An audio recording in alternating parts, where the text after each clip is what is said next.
In 2012, Daniel Bartlam was sentenced to 16 years in prison for murdering his own mother. The press were quick to brand the youngster a devil child. To find out that Daniel planned to kill his own mother and then hear all the details, it is also hard to believe. The most difficult part for us, and something that only Daniel can answer, is why. By Easter 2011, Daniel Bartlam's relationship with his mother Jacqui had reached an all-time low. The 14-year-old was demonstrating increasingly rebellious and disturbing behaviour at school and in their Nottingham home.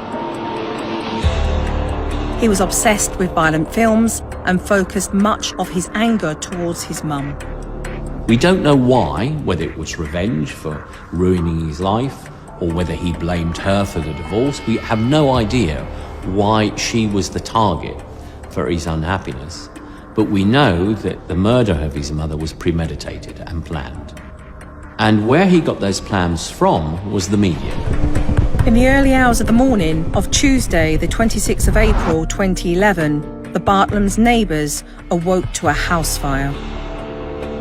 There were neighbours outside the houses wondering what had happened, and we learned from speaking to them that the little boy that lived there and his brother had come out of the house with the dog, and that a lady inside had died.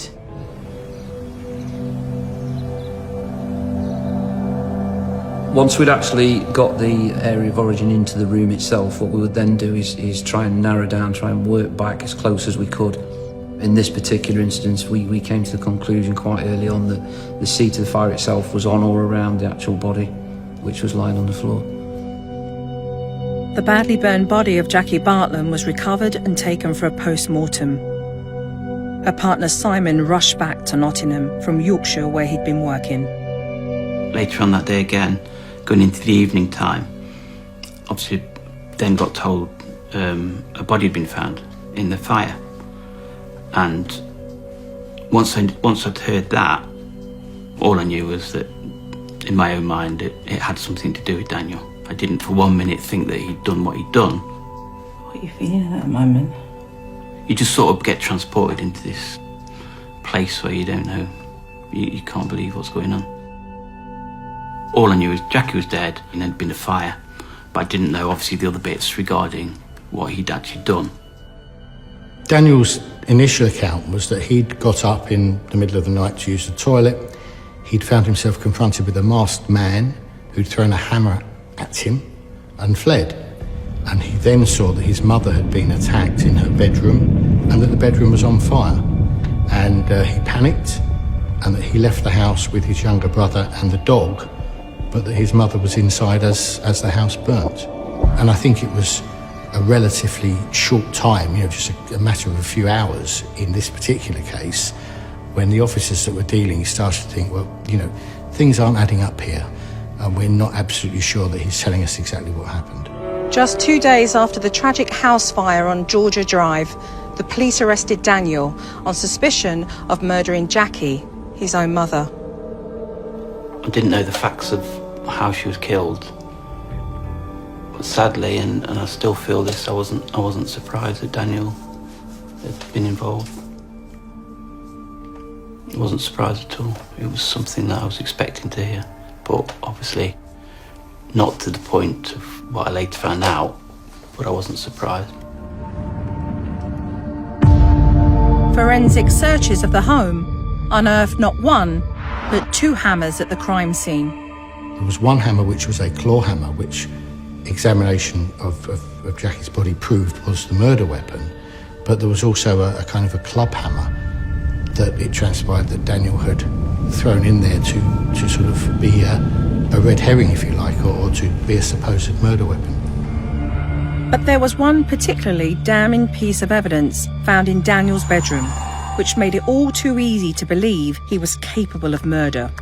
Daniel Bartlam wrote a script in which he was the central character, and he killed his mother, and he set fire to the body, and he made it look like an intruder had killed her. Police found that on his computer. He deleted it, so he thought that nobody would know that he'd actually thought about killing his own mother. And what was something that was a work of fiction became reality. He wrote stories about him being the most famous soap star ever and being in the soap for 50 years, and Daniel Bartlam, the longest running soap star, famous this, famous that. So he wanted to be, I think he wanted to be famous, notoriously famous, but I don't think anyone could have actually predicted that this is what he would do. Yeah. I mean, that's the thing I find most difficult to deal with, the fact that he planned it. After denying it for weeks, Daniel, faced with the new evidence against him, admitted to killing his mum and told the police an entirely different version of events. On the day of the murder, Daniel had argued with his mother earlier in the day. She'd gone to bed. About 1 a.m, he storms into her bedroom and they have a flaming argument about some trainers, some new trainers he can't find. As a result of that, he's taken a hammer, he's hit her about. Did somebody say just ding dong? Ring, somebody say just please. The head multiple times, many times, fracturing both her skull and her face. He's then set the fire in the room and disappeared out of the house with his brother and the dog.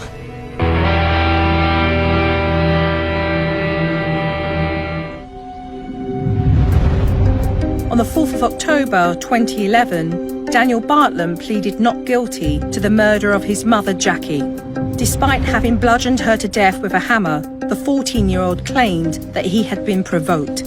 His trial began on January the 23rd, 2012. Did he look at you? Went like that to me, towards the end of the trial. Which I didn't find intimidating. I just found it to be him, Daniel being Daniel, probably being defiant, thinking he was, could do what he wants again.